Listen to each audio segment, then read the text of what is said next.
Hello, everyone. Come on in. This class is not very big, but it's definitely bigger than two. Arnold, I tried to talk to you earlier when you logged in. I wasn't really logging in for class. I was trying to get my iPad to work. I've been having some difficulties with it, but I did try to talk to you, but I think you realized I wasn't there and then left and weren't at the keyboard at the time.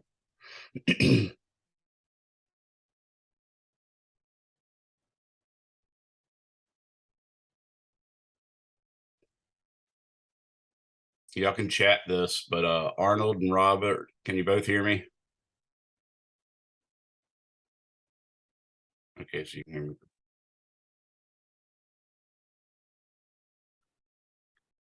Something wrong with the audio recording of the school's computer. Were you using a computer at school, Arnold, and that was the audio problem that you're referring to?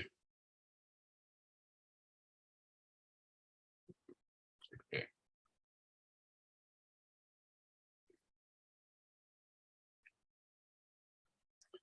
We're up to 3 students plus me.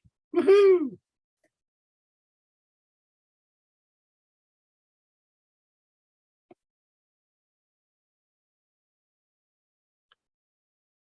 Get a couple more students in and then we'll start talking about the syllabus. Anybody have any questions while we're waiting? You can chat them or you can turn on your speaker, and if you have that ability, and it might work. I don't know what to tell you, Arnold, as far as your speaker goes, but you're welcome to type. Sometimes it only takes you to connect like a pair of headphones to the audio, and then you can talk through it as if it's a microphone.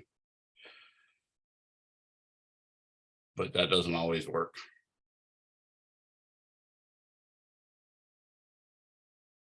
Oh, 3 plus 1 now. Oh, 4 plus 1 now.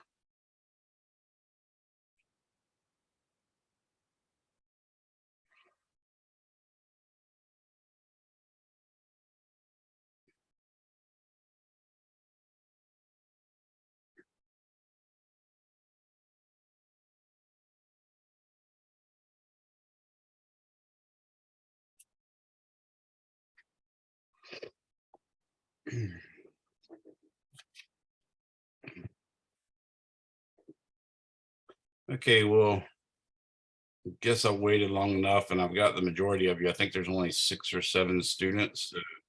Up now we got a 5th in here. So having 5 of you is not too terribly bad to get started. And I don't have all that much time with you guys. We got an hour and 20-minute class. This is a 15-week instead of 16-week. So I don't want to waste too much of it. And the syllabus takes a good deal of time. So I should probably get on with it.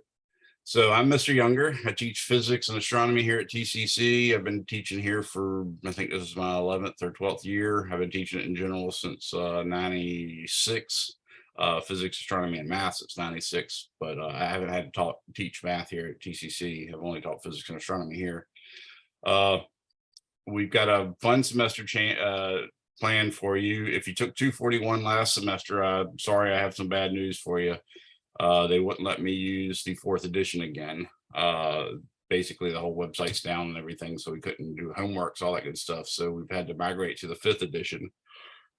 I think it might have been Arnold that had spoken with Pearson, and they said if you contact Pearson, they can hook you up. Since you had the 4th edition, they'll hook you up with the access code or a cheaper price or something. So they're trying to work with you. I've been trying to contact my rep to see what they can do for you as well. So definitely, since you have a 4th edition, if you still have your 4th edition active from say last semester or from the spring semester, then by all means contact Pearson support and see what they can do. They might be able to work you a deal to get access to this new 5th edition, which is the same textbook. It's just a new edition. So we're still using Giancoli Physics for Scientists and Engineers with modern physics, but it's 5th edition. Sorry about the yawning. I have a long break between my last class and this one, and I fell asleep, so now I'm all yawning and stuff. Anyways, I'm gonna go ahead and share my screen and show you what we've got in Canvas. I hope y'all didn't freak out that the Canvas didn't appear till sometime later this morning. I usually don't do it till the first day of actual meeting class. So We'll meet here every Tuesday, Thursday from 5:20 to 6:40, and I believe you have a lab at 7:20 or something like that, 7:10. So we try to get you out on time. I don't necessarily log in early. Sometimes I do, but if you need me to, sometimes I certainly can on Thursdays. I mean on Tuesdays, and maybe can on Thursday as well. So if you try to use that as an office time, you can set up an appointment with me, and I'll do that. But otherwise, I usually just sign in right about the same time. So let me start by sharing my screen before you have to see me on again. All right, there it is. Okay, so this is our Canvas page. This top module here, and these things are called modules, by the way. This top module is just the boilerplate stuff that every course has in it at TCC. So you got Canvas support, you got Canvas orientation, Zoom support, student services, student handbook, academic calendar, where you can purchase the materials from our bookstore, which is Barnes and Noble, and also where you can get your Respondus lockdown browser. The online class, I will basically have a series of online tests that count a lot less, and then the midterm and final will be comprehensive, and they'll be basically where you're going to be using Respondus lockdown browser as well as Respondus monitor. So you'll need a webcam to do that. And those are sort of like your face-to-face tests. Basically, I can look at you at any time while you're taking the test. The employees with Respondus can look at you at any time. And people are watching you, looking for, suspicious behavior, and then they flag it, and then I got to go in and look at it. So the main thing is when you're taking those tests, we'll talk more about it later, but you want to try to keep from holding anything down on your lap and just keep everything on the level, like actually on the top table of the tabletop. You're going to hold your webcam up and show everything within reach of you, all the papers that are there. You're going to show the front and back. You're going to show the photo ID next to your face so we can verify that you're the real person. There has to be official ID, like a driver's license or a passport or something like that. But anyways, we'll go on to more of that later. Here's the link for Zoom. I suppose some of you actually took it. You won't see this. Notice when they don't have this little green arrow, that's something that I see that you don't see. So that one you won't see. Here is a very important video about the importance of your syllabus. And here's your actual syllabus, which I'll go into in a second. This is a rather old copy of the list of videos I have on my YouTube channel. It's back from January 2022. So I've actually added a lot more since then. This is a link to my YouTube channel, and this is a link to my Google Docs. Now the Google Docs is helpful because some of these old videos on my YouTube channel was before I had a decent internet access, and before I had decent webcam, and before I had an iPad. So sometimes you just can't make out what I'm writing in some of those videos. So they're not that great a quality. The audio is always fine, but sometimes you just can't see the video very well. Well, I repaired that by going in my Google Docs, giving you access to that. And the Google Docs has basically the writing part of every video I have. So when you look in a video, for instance, on my YouTube channel, like right here, you'll look and you'll have this weird name like this one right here, 241N01B082222. So if you look for that number in my Google Docs, you'll actually find a document with that number, and that'll actually have the notes from that particular video. Notice that's not the actual name of the video. The video has a different name, but directly below where it says emailability@physicssolutions.com, that little weird construction of letters is the actual name that the file had when it went up, and that's the name of the document that's up there. So anyways, I just wanted to show you how that works, so you can get all those in my Google Docs. And I continue to do that as I make videos. If I use the iPad, or if I use a pen or pencil or something, I'll put that up there. Here's another box that you don't see, another module you don't see, but this one's a practice test module. I've already opened up practice test 1. I basically give you guys an online test every 2 chapters. So our first test will be on chapters 21 and 22. I've already made the practice test available to you. Every time you take that, it'll be a different set of questions. And by doing so, you're getting experience with the types of questions that come up on my test.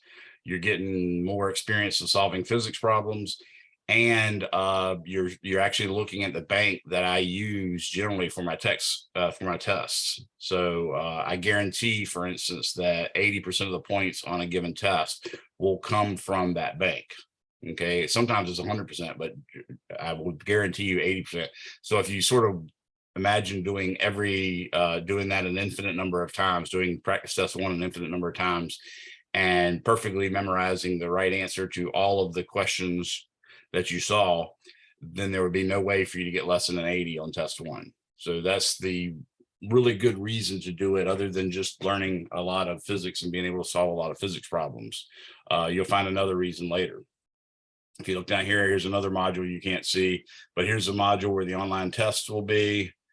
Here's another blank module. Here's where I'm going to have, I used to call them face-to-face tests, but for online classes that are like ours, you never have to go face-to-face, so it'll be a respondus test, but it's going to be in here. This is what I call week 0 material, meaning a lot of students don't necessarily have a really strong calculus-based 241 class, even though they got credit for it. A lot of teachers don't use much calculus. We do. And in fact, 242 is the more mathematical of the calculus-based physics classes. So we're going to cover a lot of neat math, and it's quite normal for physicists, engineers, and chemists to learn the mathematics that they use from their chemistry, physics, or engineering instructor. And that's par for the course here. So that's what's really happening. So these are all things you should be able to do. You might not know anything about cylindrical and spherical coordinates, and this is really more than you need to know, but it just turns out if you know those coordinate systems, it gives us a nice system of names and things that we can use in certain types of problems. So it makes it a little bit more concrete what we're solving, as opposed to just, ideas in your mind. Sig fig, scientific notation, unit and dimensional analysis. So those are things that I expect you to know from the chapter, from the first course. Adding vectors by drawing, subtracting vectors by drawing, world's greatest vector addition problem. All I mean by that is I sort of add vectors from every quadrant, and I list the vectors in all the possible ways that you can list them. So for instance, you can give a person a vector in terms of I, J, and K, or I hat, J hat, and K hat, or X hat, Y hat, and Z hat. You can give a vector in terms of its direction and magnitude. You can give a vector in terms of its direction and magnitude using its direction as if it's a compass heading, or you can give its direction and magnitude where you give its magnitude, or excuse me, where you give its direction like 15 degrees east of north. So there's a bunch of different ways you can specify that. If it just says at 30 degrees, then everybody understands that means measured counterclockwise from the positive x-axis towards the y-axis. If it says negative 32 degrees, that means it's measured clockwise from the positive x-axis. So those are all the different ways. And in that one problem, I show you all those different ways. Like I said, these coordinate systems I give you more than enough to be able to do what we're going to do in the semester. Here's some past lectures for this first day. So you can look at that one. To be honest with you, these demo videos are sort of the conceptual stuff. Like, I would really like to sit here and watch this with you, but I don't have enough time to progress through the semester in time. So you really should watch this, and I might even ask you to explain some parts about it, but it's a really wonderful video. It shows you about making dipoles, dipole charges. It shows you about inducing charge, and stuff like that. So, and if you understand the concepts pretty well, you'll be able to explain this video. And there's some other videos that I think are just interesting. Here's probably the better of the past lectures for this chapter. So I always give you way more videos than you really need. So you're not required to watch any of them, but you might find in 10-minute intervals, some of these videos are very helpful. The ones that I say, like charge and Coulomb's law, that's literally me covering a chapter which is called charge and Coulomb's law. Here's solving a Coulomb's law problem. Here's Coulomb's electric field in vector form. We're going to make use of that probably next class. We might actually do this part of it where I make use of this vector, or where I create this vector form of Coulomb's law. I might actually do that in this class. And here is yet another chapter 21 lecture. So you see a lot of information there. The main thing is that each of the modules say what day they start. This is a Tuesday, Thursday class. So our class starts on Tuesday, as far as this module is concerned. And your homework is due on Monday at 11:59 p.m. So everything in this module can be assumed to be due at 11:59 August 29th. And if you look, these are actually set up that way. So those are the homeworks. We're going to do about a chapter a week, and doing a chapter a week, essentially that's all we're going to do. That means you have a homework due every Sunday at 11:59 p.m. You're going to do that on MyLab and Mastering. If you don't already have an account, which you probably do if you took our 241 last semester, if you don't, you can still just click right on this homework assignment. It'll ask you to make a account, and it'll give you a 2-week grace period. So there's no reason for you to get this late. It'll give you a 2-week grace period, so you don't have any excuse for turning in your homework late. And then at the end of the 2 weeks, they'll ask you to pay for it. Okay. But like I said, if you have one from 241, either in the summer semester or in the fall semester, or excuse me, spring semester, maybe even the fall, but I doubt it, you should be able to contact Pearson, and they might be able to give you a new number or just set your account up. You can do all that right through here. Of course, if you ever need to just go to MyLab and Mastering, you don't want to scroll down and find a homework assignment, you can always click right here as well. So that's all the stuff for this week. Notice week 2, that's not showing yet, but you can see we jump into chapter 22. All this stuff down here you're just not seeing. I just wanted to show you the lay of this Canvas course so you can see where everything's going to be. Do not try to access MyLab and Mastering any other way than going through Canvas. Okay, that's important. With the access to this homework system, you automatically get an e-copy of the textbook.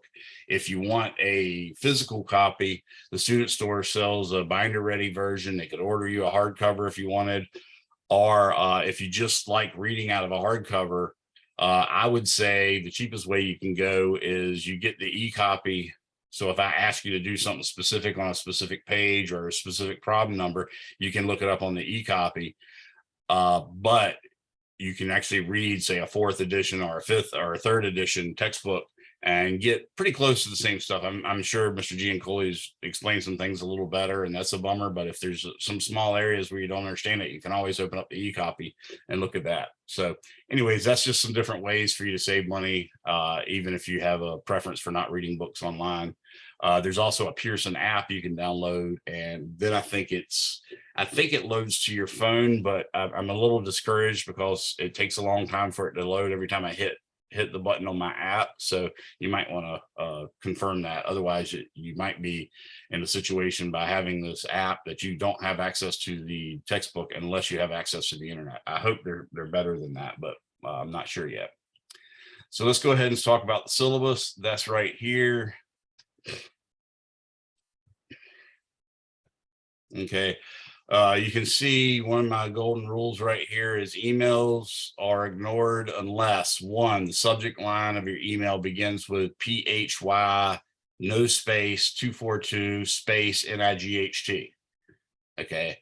It also requires you to email me from your TCC email account, which you can access through that thing right there. When you first click on my TCC, you can access it through there. It also requires you to include your first and last name. Okay, so make sure you do those 3 things. Start your email with PHY242 space NIGHT. Make sure you email me from your TCC account, and then make sure you give me your first and last name. This is my office phone number, and you should rarely call it. I'm not going to be there most of the time. I'm not going to answer it. I very seldom check my voicemail. The main thing is, if you need a timestamped message sent to me, you can call it for that, and that's about all it's good for. What I recommend, though, is if you send me an email and you haven't heard back from me within 2 work days, and let me define what I mean by 2 work days, even though I'm trying to do it way faster than this.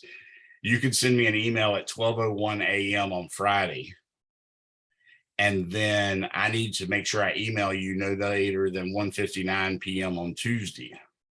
That's what I'm calling 2 work days. That being said, I'm really trying to get responses back to you within 24 hours. So if it happens that 2 work days have gone by, or even 2 normal work days have gone by, not that long version that I just told you, and you really need me, then what I've offered here is this, which gives you access to text me. So you can text me at this number when you have difficulties contacting me, or if it's just something really urgent, go ahead and text me at that number. Okay, so hopefully that'll get rid of the naysayers about my inability to keep up in real time with my students. These are my office hours. You can see how they are. Some of them are, of course, they're all on campus, but some of them are actually in my lab rooms, so you can see me in there. I can also make appointments. So if you need some time other than this, we just need to work out an appointment. You can see our class starts at 5:20, ends at 7:40. All right. Now, in addition to that, we have the regular course description stuff that has to be there. It tells you what we're covering. The only things that are really big in this area for me to cover is, I'm not teaching you lab, so that's why I didn't list the lab time, and I didn't list a lot of specifics about lab, but I will tell you, do not touch any lab equipment with it until the instructor has taught you how to use the equipment safely and told you to touch it. Okay, so that'll just keep you from breaking anything or getting hurt. And then the other rule is it's never a good idea to eat or drink in a physics lab. We often have dangerous chemicals, we have radioactive materials, all are things that are not good. So just don't do that. Students are required to have reliable access to a computer. Now, you guys are an internet class, so you really need good access to a computer. Your computer needs to be able to have a webcam. It needs to be able to access a good Wi-Fi or a good Ethernet cable so that it can access the internet. It needs to be able to run a browser that can properly display Canvas tests. And it needs to be able to run Respondus lockdown browser and Respondus monitor. Okay, anything short of that's not going to work for you. And you can look at TCC. We have a loan program where we can loan you laptops through over the semester, and it's sort of a first come first served basis. But by all means, check that out if you need to. But you definitely have to have it for that. Okay. I can't think of anything else. Oh, you need a computer, a actual calculator that is not your iPad and not your phone. You need a scientific calculator. It's not your iPad, not your phone, because on those tests, the comprehensive, midterm, and final, you're only allowed to have your calculator, blank paper, and I usually allow you an equation sheet.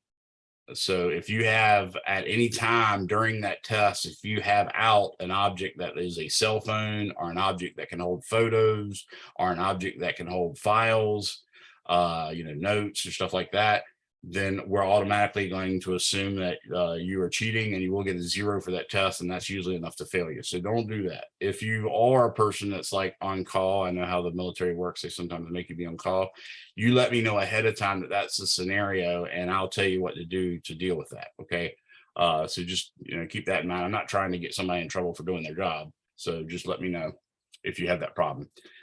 So this lab manual is actually supplied for you by your lab instructor. Your lab instructor will give you electronic copies. I think it's Maria that's doing your class. I'll mention that to her just in case she doesn't have it, but I'm sure she does have it.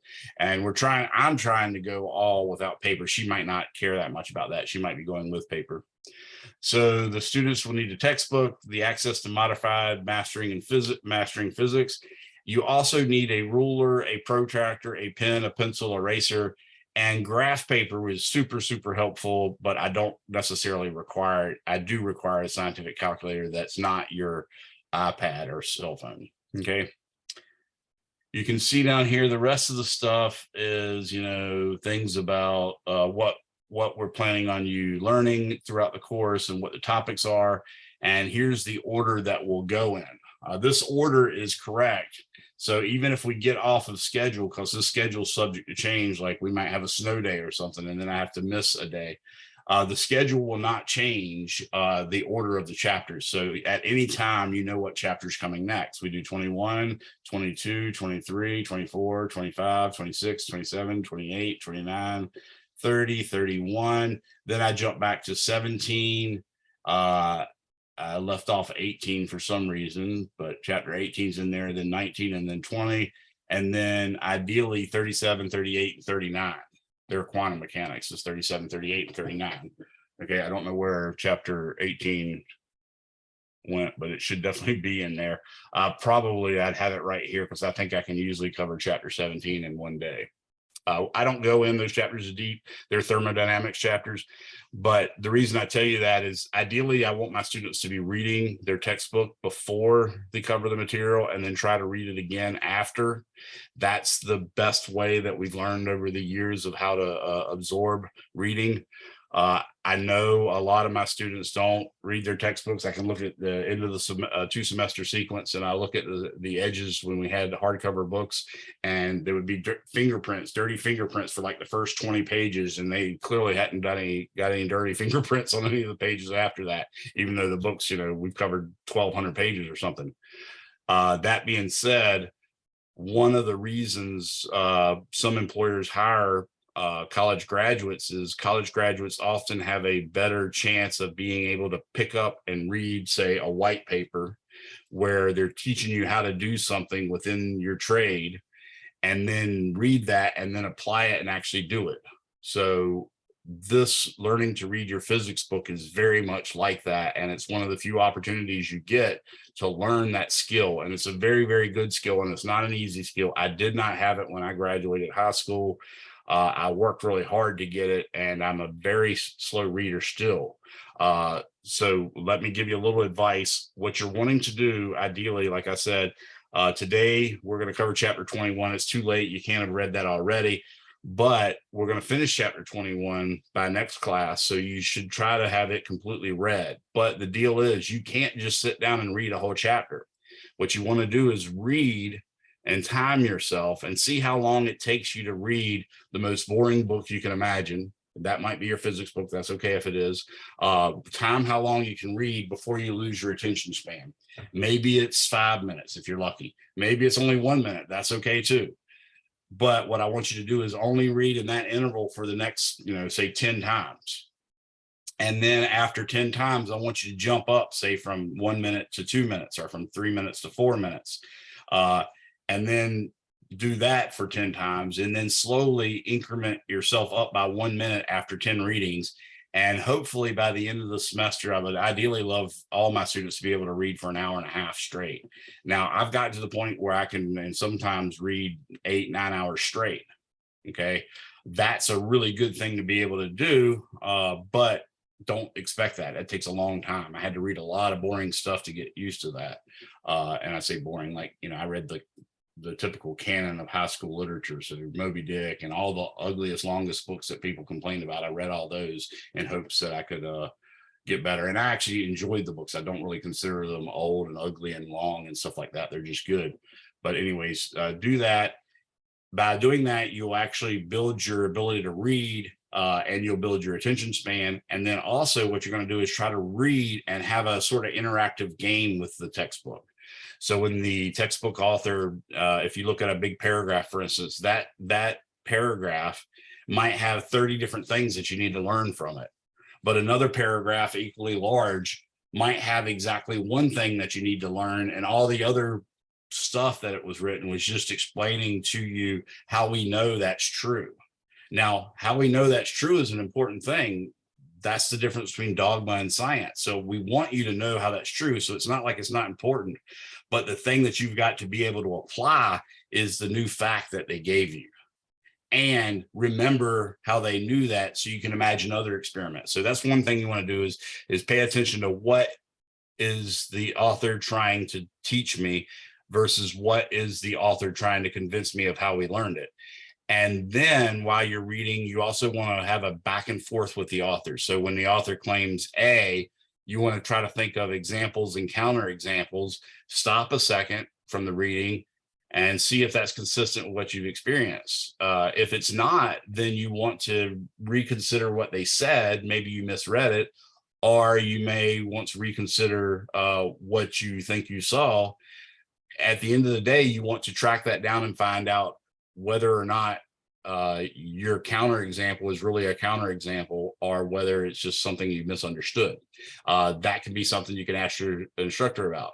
So the beauty of this is you have read it once and you've done all that stuff. So when I go to talk about it, you can ask me really solid questions that you couldn't have just gotten from reading the book. Whereas if you hadn't read chapter 21 and I start covering it, you're going to ask me questions that I can say, well, it clearly says it right here in this sentence. That's not as useful of a question to you.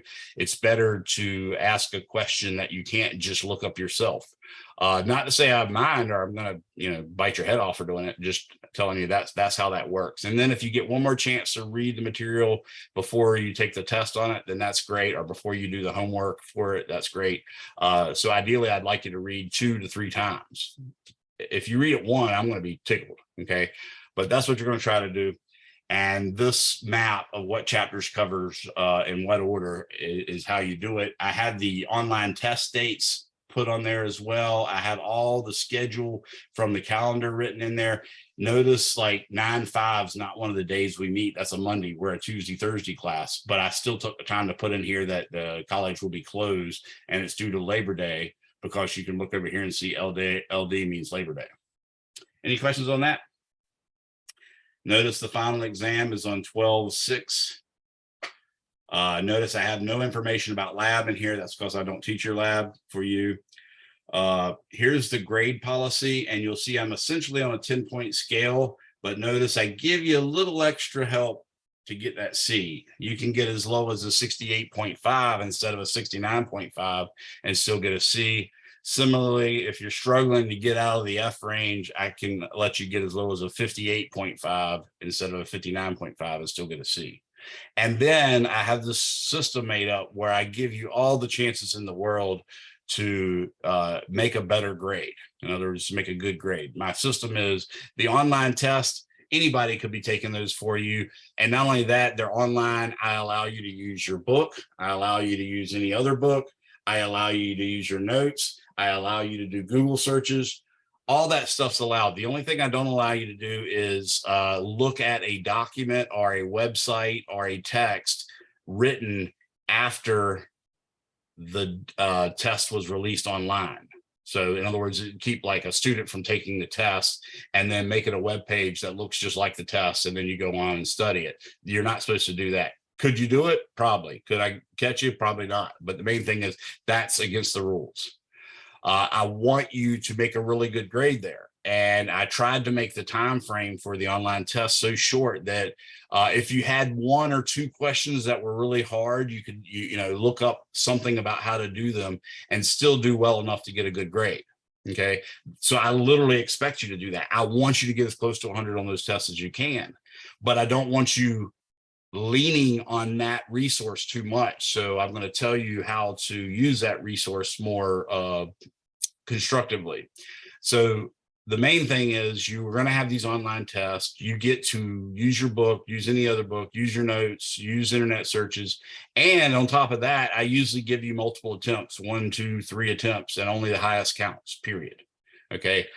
The downside is the time's kind of short. So except for my really fast internet searching students, they usually can only look up 1 or 2 questions without running out of time. You don't want to run out of time. You lose like 10 points per minute.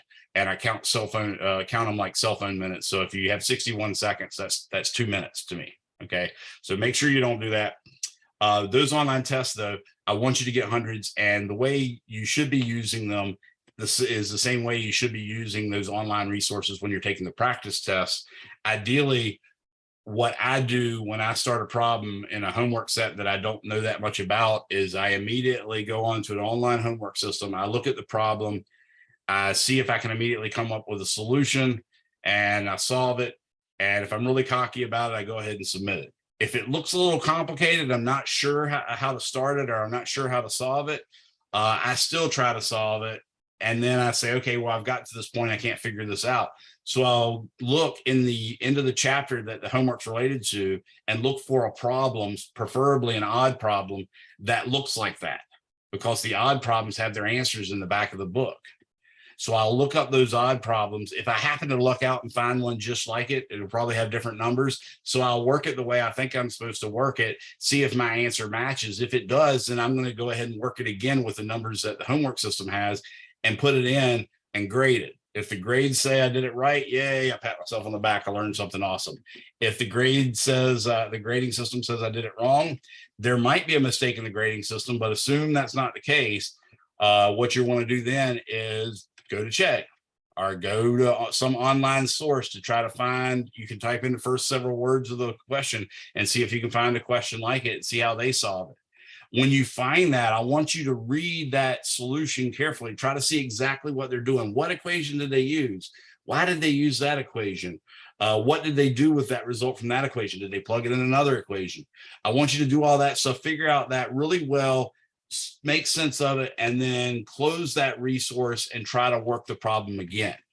Don't open it back up unless you get stuck again. And then you're going to open it back up, look at the whole thing rather, in detail like you did before, close it again, and then try to solve the problem again. That's the way you use those resources responsibly. If you don't, your grades will be harmed. Okay. I've seen students that come out and they'll start copying the solutions to homeworks immediately upon being assigned it. And then they just go down and sort of, I guess they think they're going to memorize the way it's done to solve the problem. Well, what you've done by doing that is you've cheated your brain of the opportunity to be creative to solve a problem. And that creative part of physics is extremely important. Same thing with math, same thing with chemistry, and probably with other subjects too, but that's not my forte, so I can't be sure that's the right way. But the main thing is, if you're seeing the solution and then doing it without going through that process of trying to figure it out yourself, you're robbing yourself of an opportunity. And I've seen people learn that their degrees are worthless because they did that throughout their whole grade school career or their whole college career. So I don't want that to happen to my students. So that's the way you're going to try to do those online tests and practice tests for that matter. The homework, you're going to do that the same way as well. Notice the online tests are only worth 10%. The homework is worth 20%, and I dropped the lowest. The conceptual homework, it'd be a separate assignment, as you saw earlier. They're only worth 5%, and I don't drop any of those. The midterms worth 20. The comprehensive finals worth 25. Your lab grade, this is up to your lab instructor, but they often make attendance 50% and lab reports 50%. Some of them have an online, or excuse me, have a comprehensive lab quiz or lab final. Then it'd be like a 30, a 30, and a 30, or 33, 33, and 34, something like that. That all depends on your teacher. But the main thing is your teacher will give me a numerical grade, and that counts as 20% of your grade. And I'm just going to stick that in. I thought I heard somebody try to ask a question. Was that you, Robert? Okay. The other thing is, if you add up all these, you'll see that adds up to 105, because look here, this practice test counts as a bonus. So in addition to all those reasons I told you to take the practice test, what I do is I encourage you further to take the practice test by saying, look, if you make sure you don't skip any of the practice tests, then I'm going to take your highest score from from each practice test, average them together, divide that average by 20, and I'm going to add that many points to your course grade, to your whole course grade, not to like a test, not to your final, I mean to a whole course grade. So that's a really big deal. You can get up to 5 points added to your whole course grade if you get a perfect 100 on every practice test. And you got to do all of them, because if you don't do one, I'll put in a 0 for that. So that's a really big gift of me. And in fact, it's trying to point you to the fact that, hey, this is not the way colleges and universities generally teach. We don't give practice tests. That's like a cardinal rule that we're breaking. I'm committing a cardinal academic sin in some sense. At least I feel that way in terms of physics and mathematics. What I know, though, is that that is sort of like how I used to try to work all the odd problems at the end of the chapter when I did this course. So it makes you solve a lot of problems. So by all means, take me up on that.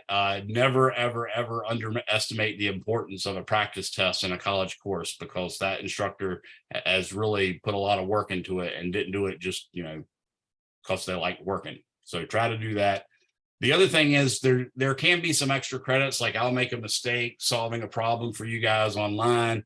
I'll find the mistake or I won't find the mistake. And I said, okay, y'all finish this problem up and I'll give you extra credit.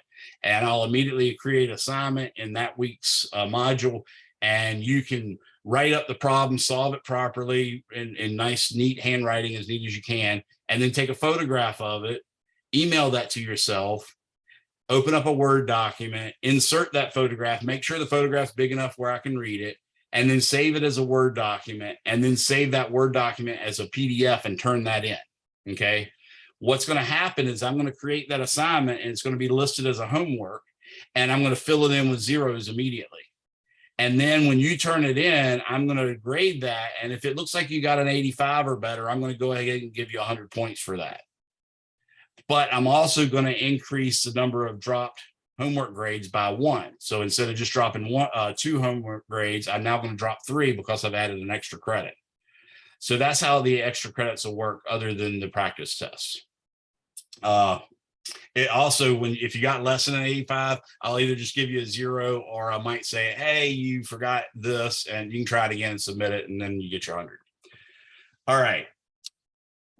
Course communication, I really advise you to check your email every day, just because sometimes I get, these wild thoughts and I think of something that I forgot to tell you, or I solve a problem on my YouTube channel that helps you with something we discussed, and I send that out as an email. If you have some kind of test the next day, you checked your email, you would have an advantage over someone that didn't. So I advise you to do that. I would advise you to check your Canvas every Monday, Wednesday, and Sunday. Monday's the day that new stuff opens. Sunday is the day everything's due. So if you've forgotten anything, there will be a warning for you there. So that's why I say those days. The attendance policy is if you miss 2 labs in a row or 4 lectures in a row, I'm supposed to drop you. If you just in general miss 4 days, I can drop you, and I might, okay? I don't want to. If you have something going on, you've got to miss some days, let me know ahead of time, I'll work with you. But we're having a lot of people that'll, just disappear for several days or permanently. And it turns out that they're continuing to get their GI Bill checks, or they're continuing to get their first financial aid checks or whatever. And then all of a sudden they never come back. They got an F and they owe the money back to the school, and we get in trouble for it. So we don't want that happening. If you do need to drop, first talk to me. Very rarely do I recommend the student to drop. I can almost always find a way to help them survive and make the grade that they want to, or make very close to the grade that they want to. But if you still decide to drop, make sure you go through the drop process, because once October 24th occurs, I can't help but give you an F, period. No ifs, ands, or buts about it. So if you don't go through the process of dropping yourself, or you don't get in touch with me or something, you're going to get an F. And then that also sometimes comes with penalties for your financial aid or your employer or something like that. Electronic devices, I already told you, if you have anything that can access the internet, can store photos, can store notes or documents, stuff like that. If you have anything like that open, other than the computer you're using to take the comprehensive midterm or the comprehensive final, during that comprehensive midterm or comprehensive final, you're going to get a 0 for that test, whether you're using it or not. And I might even put you up for disciplinary action. So just don't do that. All right. I think that's about it. Always, if we have inclement weather or we have some emergency on campus, we have to evacuate or something like that, your email is going to be your best resource. So if we have to cancel a class, I'm probably going to use that time to send you an email and say, hey, in lieu of our meeting, I want you to go watch this video and solve these problems and turn them in or something. So always check your email whenever you're trying to find out about classes being missed or something like that. 9/6 is the last day to drop for a tuition refund, and 10/24 is the last day to drop without getting an F. And that's about it. That's the entire syllabus. So does anybody have any questions on any of that?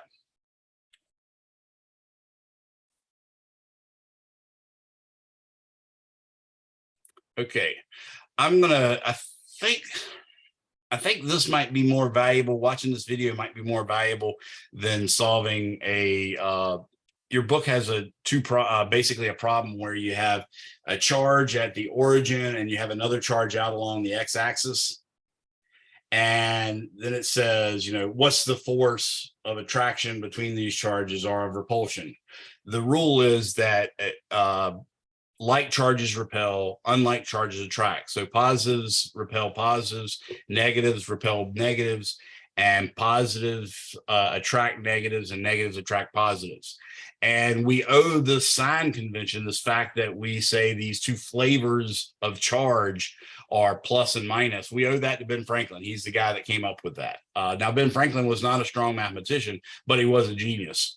And in that sense, he also did something with what we know of as Coulomb's law. So Coulomb's law says that the force of attraction or repulsion is directly proportional to the product of the math of the charges. So Q1 and Q2 multiplied by each other is directly proportional to the force. That means thumbs up, thumbs up. If I double one of the charges, I double the force. If I triple the other charge and double the first one, then I sextuple the force. That means the F is on one side of the force, the F is on one side of the equal symbol and in the numerator, and that means the Q1 and Q2 are on the other side of the equal side sign, but also in the numerator. It also says that the force of attraction or repulsion is inversely proportional to the square of the distance between them. In other words, it's just like gravity. Now, since it's inversely proportional, that means it's thumbs up, thumbs down. Conceptually, that means if the distance between the particles goes up, the force will go down. But it does so in a weird way. Now, what does that mean equation-wise? Well, again, the F and the distance are on opposite sides of the equal symbol, just like the F and the charges were on opposite sides of the equal symbol. But since they're thumbs up, thumbs down, the F is like in the numerator and the distance is in the denominator. Okay, and it's distance squared. So if I, for instance, double the distance or the separation of two charges, then I decrease the force by a factor of not 2, but 2 squared, which is 4. If I triple the force, or excuse me, if I triple the distance, I cut the force by a factor of 3 squared, which is 9. If I cut the distance down, in other words, I take them from 1 meter apart to 25 centimeters apart, then the distances went down by a factor of 4. The force will go up by a factor of 4 squared, which is 16. Okay. That is an often occurring relationship. In fact, magnetism obeys a 1 over r squared law. Electricity obeys a 1 over r squared law. Gravity appears to obey a 1 over r squared law. It's such a ubiquitous thing that there's a deeper meaning to it. And the best way I can let you know that is when Einstein had written his 1915 paper creating the general theory of relativity. He was instantaneously famous, like overnight. He became this, rock star. So when you become a rock star, they ask you about everything, even if you don't know anything about it, right? Einstein's a brilliant physicist, a brilliant thinker, but it turns out he actually knew a lot of stuff about a lot of different things, but you probably wouldn't want to ask him about, I don't know, the Peloponnesian War. Okay.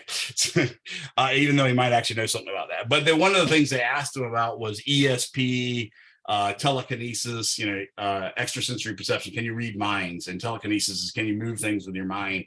Stuff like that, predicting the future. He said, well, I don't know about ESP being true, but if you show me that it obeys a 1 over r squared law, then I'll believe it. So that tells you some deeper meaning to the 1 over r squared law. And throughout the semester, I'll teach you a little bit more about that. But that is the kind of law that Coulomb's law is. And Ben Franklin, evidently, and another person whose name escapes me right now. Anyways, there was 3 different physicists across the planet, or what we now call physicists. The word physics wasn't created yet. There were 3 different physicists across the planet that confirmed this Coulomb's law, or discovered this Coulomb's law at the same time, roughly. Coulomb was the one that published it first. Ben Franklin was doing it as well about the same time. We think he might have even beat Coulomb to the punch, but he was in, that crazy backwards savage country of America that was just a big, huge swamp in nature. So no one actually found out about it. That happens a lot in science. People are in the wrong place at the right time and end up not getting credit for what they did. Alexander Friedman, for instance, was the first person to predict Big Bang from Einstein's general theory of relativity, but we didn't know about it for a long time. because he was in the backwaters of Russia at the time. Instead, a guy by the name of Georges Lemaitre gets credit for that, and he's a Jesuit priest, but he's the one that basically said that Einstein's equations of general relativity are telling us that the universe is expanding and that there must have been a primeval atom, a point at which the entire universe was smaller than an atom. So that's kind of neat.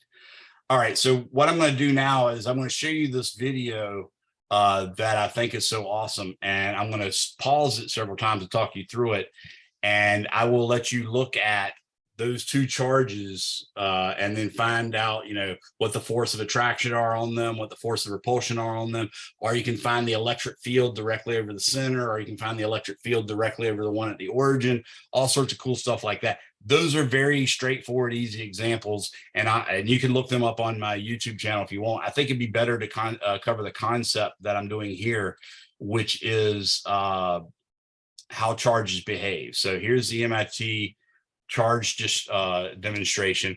Now, when you click on a link in Canvas and this happens, it'll happen a lot. What that is Canvas is saying, hey, I don't approve of certain web pages being shown through our venue.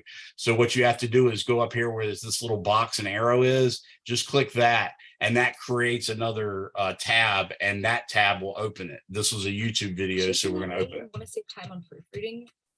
Grammarly makes editing one click simpler. Okay, now I'm going to skip the ads. I'm going to make this full screen.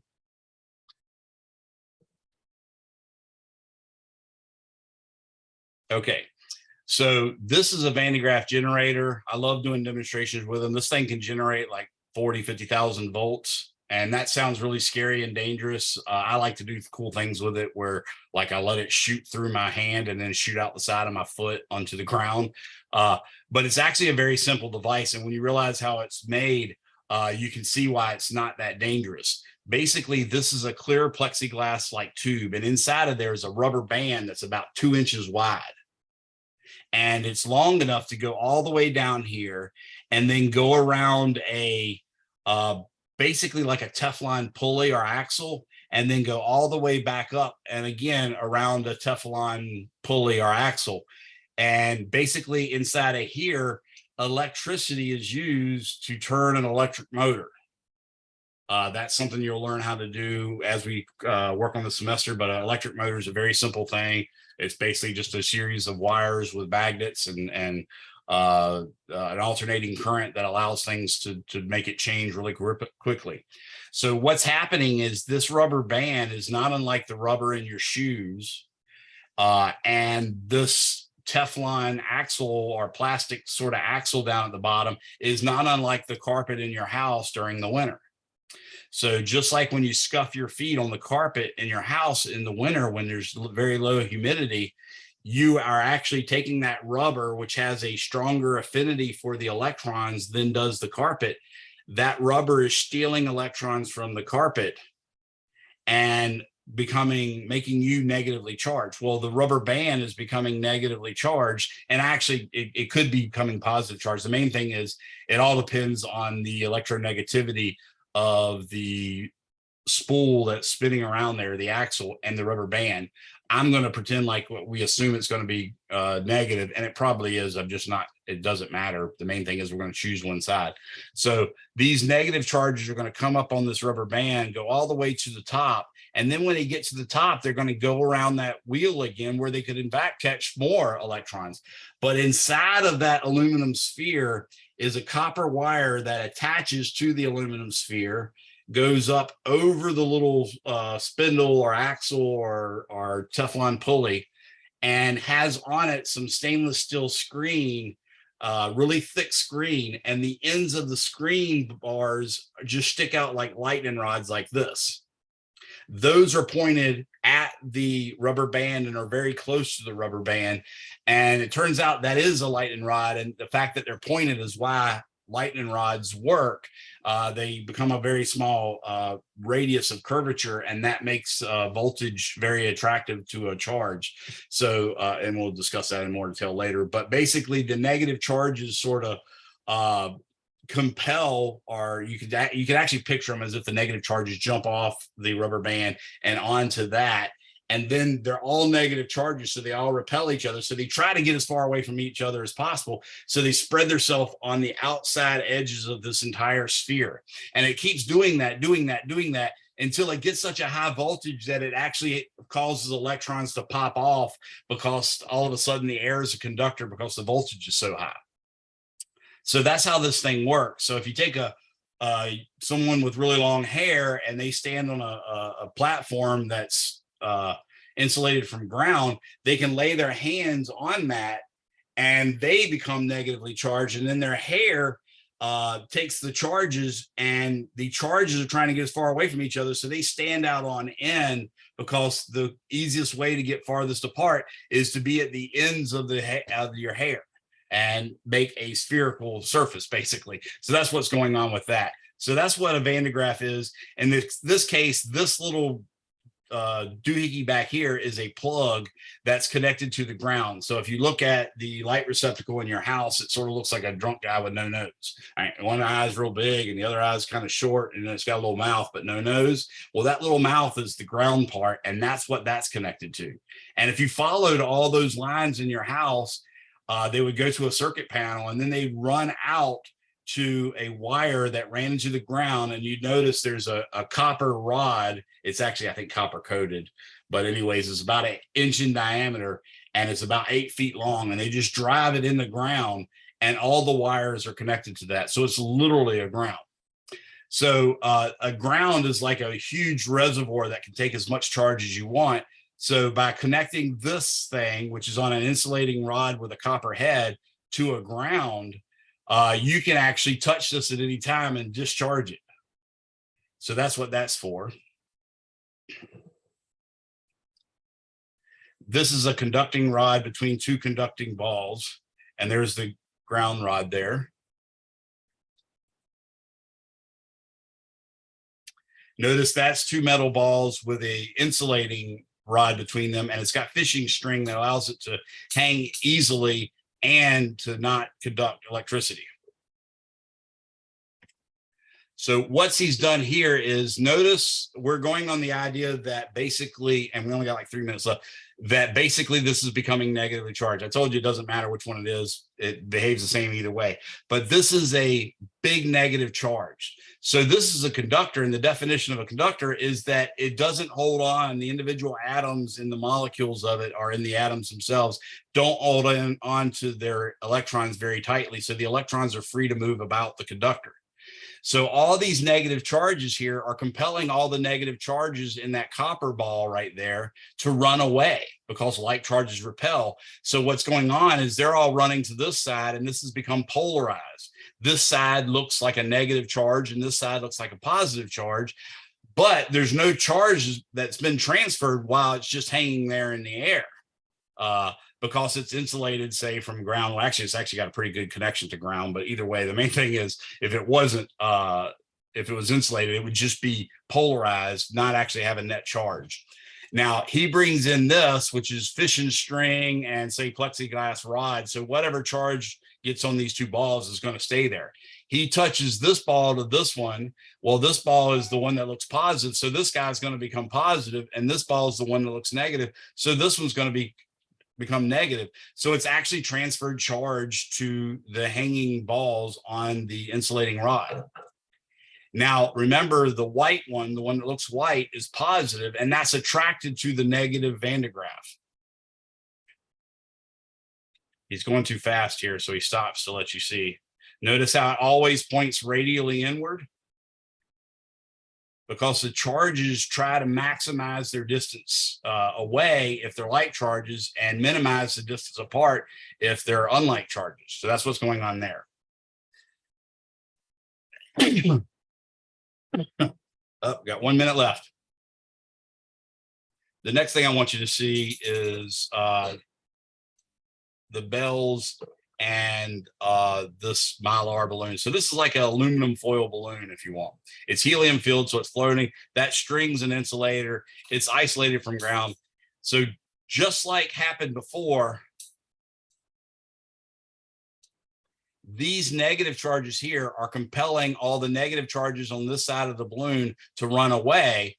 So this side of the balloon over here becomes negative. This side of the balloon over here becomes positive. It's polarized.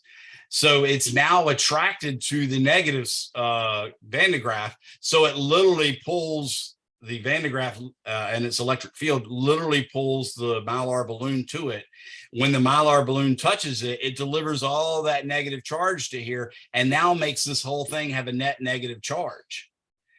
Now, this is developing more negative charge, so it looks repulsive to it. So the Mylar balloon runs away, runs into him. He's grounded. So in fact, it dumps all its charge on him and then starts over again. You can watch the rest of this video with the bells. The bells are sort of the culmination of this. So definitely watch it later. The main thing is I wanted to cover that particular topic, and we've done that. I have your role based on your attendance in here. So that's all taken care of. You guys are free to go. Thank you for coming. And I will see you again on Thursday. And I will wait for the last person to leave in case anybody has questions. And other than that, you're free to go. Thanks, Mr. Younger. You're welcome. Thank you for coming, everybody.